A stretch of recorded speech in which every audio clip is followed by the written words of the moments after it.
Em Atos dos Apóstolos, a palavra de Deus ensina: antes importa obedecer a Deus do que aos homens. Atos 5:29. Veja, no domingo eu fui numa igreja porque eu estou procurando uma igreja com um verdadeiro servo de Deus, um homem de Deus que pregue a palavra, que não distorça a palavra e aonde os membros dessa igreja estejam vivendo uma vida de santidade. Pois eu fui numa igreja, me senti muito bem, foi muito bem recebida, o louvor, a adoração, a pregação também, e eu gostei muito e falei para o Senhor: Senhor, eu acho que é aqui, mas eu quero que o Senhor me confirme, porque o Espírito Santo, ele não nos deixa confundidos.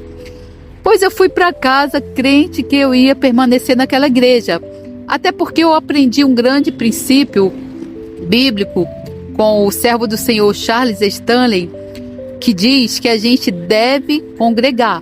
Jesus é o cabeça e nós somos parte do corpo de Cristo, e cada um de nós na igreja tem uma função e algo a dar.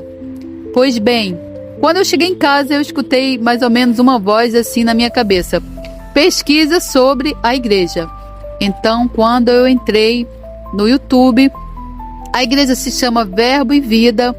Ela é ligada àquele homem que prega a teoria da prosperidade, Kenneth Hagin, e ele também prega que, por exemplo, o crente ele não pode ficar doente, ele não pode viver com dificuldades financeiras, ele tem que crescer financeiramente, ele tem que prosperar, ele tem que ter uma boa casa, um bom carro, essas coisas. E quando o crente fica doente, eles oram da seguinte forma: eles determinam que a doença vai embora.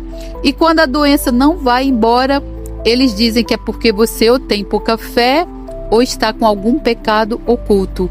Então eu vi um testemunho de uma mãe que tinha uma filha que nasceu autista, e o pastor ensinou para ela que ela tinha que determinar que aquela doença fosse embora.